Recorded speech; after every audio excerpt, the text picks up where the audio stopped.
आज एक नवीन स्टोरी आहे तुम्हाला.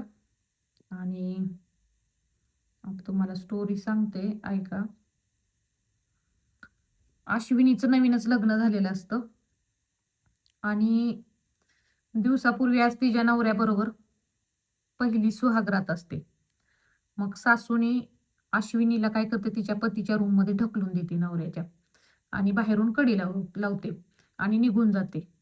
मग अर्ध्या तासाने काय होते, अश्विनी खूप जोरजोरात ओरडायला लागते. मग सासू बघायला येते काय झालं. सासू बघायला येते काय झालं. आणि दरवाजा उघडला तर अश्विनी तिच्या गळ्यात पडून रडू लागली आणि म्हणाली, हा तुझा पोरगा नाही त्या मागण्या करतोय. तोंडात घे, इकडं कारण तिकडं, तोंडात घे, हे कर ते कर, नाही का. अशा प्रकारे तुझा मुलगा, तुझा पोरगा काही पण मागण्या करत आहे आणि ते मला तुझ्यामुळे सहन करावं लागत आहे. आणि मग ती सासू तिला ढकलून देते नंतर पण, आणि तिथून निघून जाते. सासू सासू काय एवढं म्हणजे लक्ष देत नाही आणि निघून जाते. विचित्र मागणी केली होती तिच्या नवऱ्याने. आणि आता व्हिडिओ पूर्ण बघा तुम्ही, पूर्ण तुम्हाला व्यवस्थित स्टोरी समजल नेमकी काय झालेली असते अश्विनी बरोबर. तुम्ही पूर्ण ऐकायची आता शेवटपर्यंत, लास्टपर्यंत व्हिडिओ बघा. आणि चॅनलवर नवीन असला तर सबस्क्राईब करा. ही घटना महाराष्ट्रातील पुणे जिल्ह्यातील पुण्याच्या एका खेड्यागावात घडलेली होती. आणि आता ही अश्विनी 16 वर्षाची होती तेव्हा, 3-4 वर्षापूर्वी 10वी मध्ये शिकत होती. मग जेव्हा ती 10वी मध्ये असते तेव्हापासूनच तिला स्थळ स्थळ आलं तिच्यासाठी. आणि तिच्या वेगळीच म्हणजे सांगणार आहे मी तुला. मुलगा 25 वर्षाचा असतो, UPSC तयारी करत असतो, म्हणजे जो तिच्यावर लग्न झालेला तुम्हाला मी पहिलं सांगितलं, सुहागरात असते ती. तर तो मुलगा असतो तो 25 वर्षाचा असतो. नोकरी करत असतो. त्या नोकरी लागलं तर जमल, नाहीतर शेती शेती करल असं म्हणजे ठरलेलं असतं. म्हणजे आधी तो, त्याला नोकरी नसती त्यावेळेस, आणि शेती करत असतो. आणि शेती करत करत असतो, अभ्यास पण करत असतो, UPSCच्या अभ्यास करत असतो तो.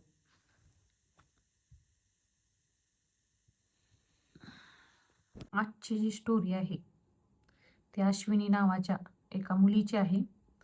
आणि अश्विनीची आज सुहागरात असते, म्हणजे तिच्या लग्नाच्याच पहिली रात्र असते. आणि मग तिला सगळ्या ह्या गोष्टी पहिल्यांदाच अनुभवत असते ती. तर तिची सासू काय करते, तिला तिच्या रूममध्ये ढकलून देते आणि निघून जाते. आणि निघून गेली की एक 10 मिनिटांनीच खूप मोठ्या मोठ्याने आरडाओरड्याचा आवाज आवाज ऐकू येतो सासूला. आणि अश्विनी खूप ओरडत असते मोठ्या मोठ्याने. आणि मग सासू घाबरून जाते. आणि मग सासू सासू म्हणते, काय झालं काय झालं. मग अश्विनी म्हणते, अहो काय म्हणली, तुमचा मुलगा काही पण मला व्हिडिओ दाखवत आहे. कुठं नाही तिथं, कुठं पण घालायला लागलाय, काय पण करायला लागलाय, तोंडातच घेन हेच कर. आणि मला तर काय असं हे मी कधी केलेलं नाही. घाण व्हिडिओमध्ये जे आहे ते दाखवून मला तसंच कर म्हणत आहे तुमचा मुलगा, आणि मी करू शकत नाही. मग सासू म्हणते, एकतर बाई तुझं गरीब घराण्यातनं तू आलेली आहे, तुझं लग्न एक करून दिलेलं आहे म्हणली आई वडिलांनी, आणि सगळ्यांना सहन करावं लागतं म्हणली. नवरा आहे म्हटल्यानंतर नवऱ्याची मागणी पूर्णच करायला लागते. आणि सासू ढकलती आणि दरवाजा लावून जाते. तर नमस्कार मित्रांनो, व्हिडिओ कंटिन्यू करायचा आहे पूर्ण पहिल्यापासून लास्टपर्यंत तुम्हाला व्हिडिओ ऐकायचा आहे. आणि आवडल्यास सबस्क्राईब करायचं आहे, लाईक करायचं आहे. तर आजची जी स्टोरी आहे सांगणार आहे मी तुम्हाला, ही महाराष्ट्रातल्या पुण्यामध्येच झालेली आहे. आपल्या इथं पुण्यामध्येच घटना आहे आणि सत्य घटना आहे. आणि आता ह्या घटनेमध्ये काय घडतं ते तुम्हाला बघायचं आहे. ही जी अश्विनी असती ती 16 वर्षाची असती तेव्हाच ह्या दोघांचं लग्न ठरलेलं असतं. हा मुलगा म्हणजे 25 वर्षाचा होतो. याचं वय वाढत चाललेलं असतं. हा UPSCच्या परीक्षा देत असतो. याचं नाव असतं अमित. आणि मग आता तुम्हाला माहिती आहे UPSC परीक्षा काही पहिल्या ह्याच्यामध्ये कोण पास होत नाही. मग थोड्या थोड्या मार्कांनी हा जातच असतो. आणि वडिलांना वाटतं आता ही परीक्षा तर देतोय, याला कधी सरकारी नोकरी लागायची, असं तर ह्याचं वय वाढत चाललंय, आता मुलाचं कसं व्हायचं पुढं. म्हणून तो म्हणतो, मग आता म्हणतो आताच ह्याचं लग्न बिग्न आपण आतापासूनच मुलगी बघायला चालू करूया. आणि कोणी दिली तर दिली. आता तो शेती करत असतो ना त्यावेळेस, आणि लागल तेव्हा लागल म्हणते नोकरी, पण त्यावेळेस नोकरी नसते तुम्हाला माहिती आहे. शेती काम करतोय म्हटल्यानंतर मुलीला परत काम करायला लागलं असं तसं, मग लोक खूप विचार करतात. आणि त्याला कोण मुलगी द्यायला तयार होय नाही नोकरी नसल्यामुळं, फक्त शेतीच करायचं. मग पाहुण्या रावळ्यात खूप त्यांचे अपमान केला जातो. अरे काय तुझ्या पोराला नोकरी आहे का, आणि काय आहे ना, आमच्या पोरीने काय शेती करायची का. मग पाहुणे रावळे खूप हसतात आणि मग त्याचा खूप अपमान करतात. आणि त्याच्या वडिलांना कोणच मुलगी देत नाही, त्यांच्या म्हणजे भाऊभाऊकीत नाही, पाहुण्या रावळ्यात असतात की आपल्या आपल्या सॉरी, पाहुणे रावळ्यातल्या भाऊभाऊकीत नाहीत करत लग्न, फक्त पाहुणे रावळे असतात लांबचे दूरचे आजूबाजूचे, मग त्यांना विचारतात. आणि मग कोणच त्याला नकार देतो. मग तो म्हणतो त्याचा मुलगा, आणि तो ठरवतो आता केली तर लांबची गरीबाची करायची, पण मग आपल्या जवळच्या लोकातल्या नात्यातली कुठलीच करायची नाही. आणि इथल्या लोकांना भाव देत बसायचं नाही म्हणते, केली तर दुसरीच करायची. आणि अशातच काय होतं, हे UPSC परीक्षा पास होतो. आणि UPSC परीक्षा हा डोक्यानं हुशार असतो आणि सरकारी नोकरी लागती. आणि सरकारी नोकरी लागते. मग आता ही सगळी स्थळं त्याला अजून परत रिपीट यायला लागतात. मग पहिले जे ज्यांनी रिजेक्ट केलेले असतात त्यांना, मग तो मुलगा म्हणतो आता मला जवान पोरगी पाहिजे म्हणते, तुमच्या काही म्हाताऱ्या झालेल्या पोरी नको म्हणते मला, आता रागाने मला जवान पुरी पाहिजेत म्हणते. आणि वय 17-18 वर्षाच्या पाहिजेत मला, असल्या आता म्हाताऱ्या नको म्हणते, असं वडिलांना सांगतो. मग अश्विनी त्यावेळेस असते 16 वर्षाची. आणि मग तिचे वडील काय विचार करतात, आता बरेच लोकांनी विचारलेलं असतं, आपण पण आपलं मन आजमावून बघतात आता की सरकारी नोकरी म्हणल्यावर काय. अश्विनी गरीब घराण्यातली मुलगी असते, तिच्या वडिलांना वाटते झालं तर झालं आपल्या पुरीचं भलं. मग बायोडेटा वगैरे अश्विनीचे वडील नेऊन देतात त्या मुलाला वगैरे, फोटो वगैरे तिचा दाखवतात. आणि अश्विनी कशी दिसायला सुंदर असती, फिगर एक नंबर असती आणि मस्त दिसत असते. असं काय तिला असं म्हणजे देवानं असं नाही का सगळं रूप रंग अगदी कोरून तिला असं एकदम सुंदर बनवलेलं असतं, सुंदर एकदम दिसत असते. आणि मग तो फोटो वगैरे दाखवल्यावर दोघांना बी पसंत पडते, घरच्यांना सगळ्यांनाच आवडते ती. पण त्यावेळेस तिचं वय 16 असतं. मग 16 असतं, फक्त ती सुपारी फोडतात त्यावेळेस, ती म्हणतात सुपारी फोडूया. आधीच तर म्हणतात सगळी लोक माझ्या पोराला UPSC नोकरी लागल्यापासून जळायला लागली ती, आणि ही जवळ 16 ना आताच आपण लग्न लावलं तर उद्या माझ्या पोराची आहे नोकरी जायची, लोकांना काय बघवत असते मी म्हणतात आपलं चांगलं झालेलं. मग बरोबर आहे, मग असं होतं त्यांचं बोलणं. आणि मग ह्या दोघांचं लग्न, सुपारी वगैरे फोडतात. मग हे दोघं एकमेकांसंग बोलत असतात, नंबर एक्सचेंज होतात, चॅटिंग करत असतात, फिरत असतात आणि स्वप्न रंगवत असतात पुढच्या आपल्या विवाहाची वगैरे लग्नाची. आणि अशी करत करतच 2 वर्ष झालं होतं. आणि मग तिला पण 18 लागतं. आणि 18 लागलं की मग घरचे दोघांचं लग्न करून देतात. मग लग्न झालं की लग्न करून देतात. मग सासरी सासरी असती, मग यांच्या आपल्या माहित आहेत तुम्हाला, आपल्या 4-5 दिवस तर प्रथांमध्येच जातात, जागरण गोंधळ, कुठं कार्यक्रम, कुलदेवतेचं दर्शन, मग हे सगळं वेगळं होतं. आणि मग सगळं झालं की मग तिची जी सुहागरात असती अश्विनीची ना अमितची, ती चालू होते. मग तुम्हाला सुरुवातीला मी सांगितलेल्याप्रमाणे तिला तिला तर काही माहीत नसतं, तिची नवीनच असते ती ती नवीनच असती. आणि तिला सासूनं मैत्रिणीनं सांगितलेलं असतं फक्त की आपली एकच जागा असती आणि त्या जागेतच फक्त करते म्हणून एवढंच तिला माहीत असतं.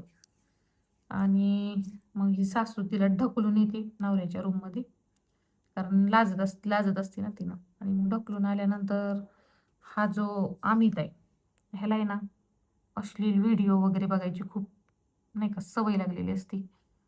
आणि अश्लील व्हिडिओ वगैरे बघून त्याच्या डोक्यावर परिणाम झालेला असतो. मग तो तिच्याकडे विचित्र मागणी करतो. आणि तो म्हणतं हेच करायचं तेच करायचं, तोंडातून महागच करायचं, मग तिला वाटतं जी जागा करायची ती सोडून दुसरीकडंच आपल्याला करत आहे. आणि आणि त्या गोष्टींची तिला सवय नसते एकतर नवीन नवीन. आणि मग हे असंच चालू राहतं. आणि चालू राहतं. ती आरडाओरडा करते पहिल्यांदा सासू. सासू म्हणते का तुला करावंच लागेल, एकतर तुला आम्ही गरीब घराण्यातली बघून केली. आता तुझ्या नवऱ्याच्या मागण्या तू नाही पूर्ण करणार तर कोण करणार?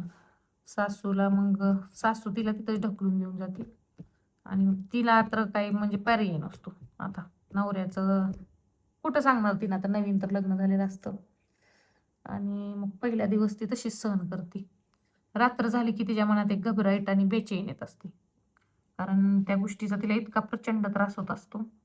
वेगवेगळे नवीन-नवीन रोज व्हिडिओ बघायचा तो मुलगा आणि नवीन-नवीन रोज त्याच्या मागण्या असायच्या. ह्या गोष्टींचा तिला इतका कंटाळा आलेला असतो ना. आणि एकतर म्हणजे तिला सवय पण नसते अशा गोष्टींची. आणि मग असेच दिवस जातात 2 महिने, 2 महिने म्हणजे असेच दिवस जातात. पण ती कुणालाच काही सांगत नाही. माहेरी पण तिला विचारतात, तुला बरं आहे का तिकडं काय म्हणजे तुझं?" पण आता तिला माहीत असते एकतर आपल्याला गरीब परिस्थितीनं करत दिलंय ते घरच्यांना पण सांगू शकत नव्हती. सगळं ठीक आहे म्हणतात. आणि जरा शांत शांत असते ती ना. पण घरच्यांना वाटतं आता नवीन लग्न झालंय, घाबरत असेल, जास्त बोलत नसेल म्हणून ती पण लक्ष देत नाही. आणि मग तर असंच चालू होतं 2-3 महिने हे कृत्य. असंच चालू असतं तिचं. मग आता तिला डोक्यात काय येतंय, आता कुठवर म्हणते असं सहन करायचं. तिला इतका वैताग आलेला असतंय ना, म्हणते तिनं काय म्हणते, आता ह्याचा काटाच काढून टाकायचा म्हणते. ह्याला मारूनच टाकायचं म्हणते. कायमचं संपवून टाकायचं म्हणते. आणि एवढा तिच्या डोक्यात बसलेला असतो हा मुलगा. डोक्यात बसलेला असतो तिचा नवरा असतो अमित. आणि मग काय करते ती ना, ती तर असते नाजूक. तिला म्हणते ही काय आता आपल्या एकट्याची गोष्ट नाही, ह्याला संपवायचं. आपल्याला कोणाची तर मदत घ्यावी लागेल. मग त्यांच्या समोरच एक मुलगा राहत असतो. तो मिलिटरीची तयारी करत असतो. त्याची पण बॉडी बिडी मस्त तंदुरुस्त असतो, असा उंची पुरा जाडच्या म्हणजे बॉडी बिल्डर असतो. आणि मग ही काय करते, त्याच्यावर लाईन मारायला चालू करते.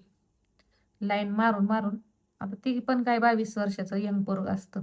त्याला काय समोरनं सिग्नल मिळते तर तो कशाला नको म्हणतोय. मग समोरनं सिग्नल भेटायला लागल्यावर मग ती त्याला म्हणते ह्याला आता आपला नाद लावायचा, खुश करायचं ह्याला. आणि मग ती त्याच्याबरोबर खूप त्याला विचारते, शारीरिक संबंध बनवते. आणि मग त्याला नादला लागतंय तिचा ह्याला पण. नादाला लावतीन आणि मग थोड्या दिवसानं म्हणते, आता मी काही तुझ्याबरोबर करू शकत नाही म्हणते. मला काही दोघा-दोघावर करणं होत नाही. नवऱ्याचा एक त्रास मला, ती नवऱ्याचं सगळं सांगते, असं-असं नवरा मला व्हिडिओ दाखवून हे कर, ते कर. आणि असलं करून करून मला त्रास खूप होतो म्हणते. मग तुझ्याबरोबर कधी करणार मी म्हणते. आणि जर तुला पाहिजे असेल माझ्याबरोबर, तर तुला माझं एक काम करावं लागेल म्हणते. एकतर मला असा त्रास आहे म्हणते, तुला त्याला आपल्या ह्याच्यातनं काढून टाकायला लागेल म्हणते तिला. काटा ह्याला संपवून टाकायला लागेल म्हणते. मग आता तो पण विचार करतो. आता त्याला काय म्हणजे सवय लागलेली असती. त्याला पण वाटते आता ही गेल्यावर मग आपल्याला रान मोकळंच. मग हा पण ह्याच्यात फसतो ह्याच्या बोलण्यात. आणि तो मग दोघं जण प्लॅन बनवतात की त्याला जंगलात न्यायचं आणि तिला संपवून टाकायचं. मग हिनं नवऱ्याला आता म्हणती शॉपिंग करायची मला, चला म्हणते जरा जाऊया आपण बाजारात. ती मग बाजारात जाताना ह्यांना जंगल लागत असते गावाच्या बाहेर. मग तिथं गावाच्या बाहेर ह्याला बरोबर जाताना गाडी थांबवायला होती म्हणती, बाथरूमला जायचंय म्हणती जरा. आणि मागणं ही पोरगा आलेलाच असतोय. तो मुलगा आलेलाच असतो हिचा. दुसरा मुलगा तो आलेलाच असतोय मागणं. आणि मग काय होतं, आता ही उतरलेली असती. आणि तेवढ्यात मग तो मुलगा काय करतो, तिथे एक मोठा दांडका असतं. मागणं येऊन त्याच्या जोरात डोक्यात घालतं दांडकं. आणि आणि दांडकं घातल्यानंतर मग त्याचा जीव जातो जागेवरच. आणि मग ही नाही ओरडा-ओरडा करायला चालू करते, आरडाओरडा करायला.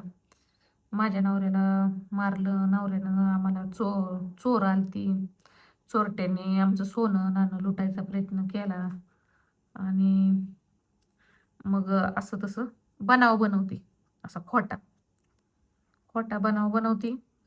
आणि पण आता पोस्टमार्टम ती गेल्यावर कळतं की ही काही जास्त लोकांचं काम नाही, एकानेच कुणीतरी केलेलं आहे आणि सगळ्या गोष्टी बाहेर येतात. आणि ही जाताना सीसीटीव्ही बघते, म्हणजे सीसीटीव्ही पोलीस चेक करते, तर ही नवरा बायकोच्या मागं हा पण चाललेला दिसतो त्यांना. ह्याचं नाव असतं सुरेश आणि हा दिसतो त्यांना सुरेश पण त्यात सीसीटीव्हीमध्ये. आणि मग त्याला खूप पहिल्यांदा तर तो काही उत्तर देत नाही, पण जरा पोलिसांची ताकद दाखवली म्हणजे सगळं सांगतो. मग पोपटावानी बोलायला लागतंय, मग सगळं सांगतंय, असं असं झालं, तसं तसं. तर कशी वाटली स्टोरी? ह्यात काय शिकण्यासारखं काय आहे की एखाद्या स्त्रीला नाही का तिच्या मनाविरुद्ध असं काही करायचं नाही, तिला काही त्रास द्यायचा नाही असं व्हिडिओ वगैरे बघून. एवढं काय 2-2, 3-3 तास करायची गरजच नसती. गप्पा मारायचं, बोलायचं. जसं जसं दोघांचा मूड होईल तसं करणं योग्य आहे. असं त्रास केल्यामुळं बघा कुठल्याही गोष्टीचं एकामुळं दोन पोरांचं आयुष्य एका मुली म्हणजे चुकीमुळं वाटोळं झालं. जबरदस्ती वगैरे करण्याची तिच्या पहिल्या नवऱ्याने जरा समजूतदारप्रमाणे व्यवस्थित तिला हे केले असतं, प्रेम दिलं असतं, तर तिनं आज हा गुन्हा केला नसता. तर तुम्हाला पण ह्यात शिकण्यासारखं आहे आणि असं कुणी वागू नका कुणाबरोबर. ओके. कशी वाटली स्टोरी? सर्वांनी लाईक करा, फॉलो करा चॅनलला.